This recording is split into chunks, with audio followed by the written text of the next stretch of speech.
Alex walked across the busy subterranean walkways. Bustling workers and employees of all shapes and sizes could be seen wearing their hard hats, drenched in sweat, as they walked under the flickering incandescence. Holographic advertisements flashed across the walls, recommending that the workers stop by various locations and grab something to eat. Alex cut ahead of a couple of her fellow co-workers and made her way up a flight of slimy stone steps and onto a landing covered in metal grates.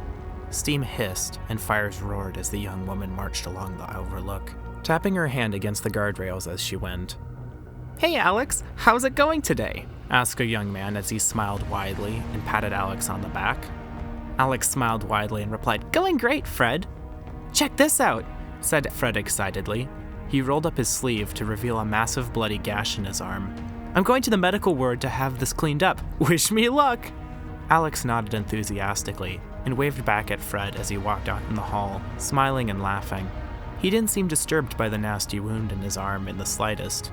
Nobody seemed concerned about his wound at all, Alex included. Everyone was smiling. That's all the workers knew how to do in District 10, even if they didn't feel it within.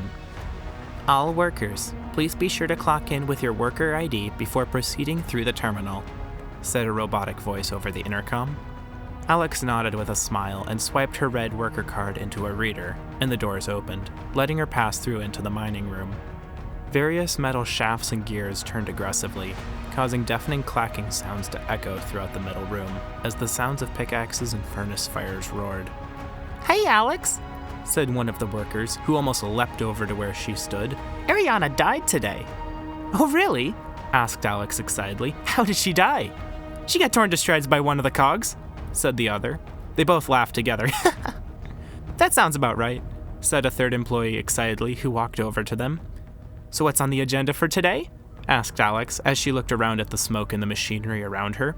"We need to spend 12 hours shoveling coal into this furnace," replied the man in charge. He wore a tweed jacket with a bowler hat and a bushy black mustache that curled on the ends. He seemed out of place in a factory setting, but nobody raised any objection to his presence within the facility. Alex saluted the man, and she shoveled coal into the furnaces and continued to keep the fires burning. Hour after hour after hour she shoveled, continuing the grueling cycle of shovel, lift, drop. Shovel, lift, drop. Shovel, lift, drop. Her arms screamed at her, begging her to stop, but she didn't listen. They always did that. "Oops," said a voice with a laugh. "What is it?" asked Alex as she shoveled her pile of coal. "Jerry fell in," said a miner as he limped his way over to peer into the furnace. "I guess he's gone now." They chuckled some more, and they fueled the furnace for the remainder of the shift.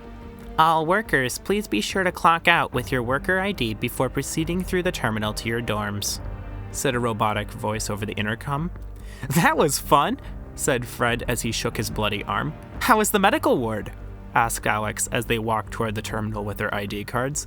"They told me just to deal with it," replied Fred with a laugh. "They told me I imagined the pain. It's all inside your head anyway, so it doesn't matter." "Interesting," said Alex with a laugh as she skipped down the subterranean tunnel and out into a massive clearing in a cavern stretching as far as the eye could see. A bustling city filled with flying cars and laughing people. A city where violence was laughed at and considered normal. Where death wasn't just common, it was expected. Welcome to normal. Welcome to District 10.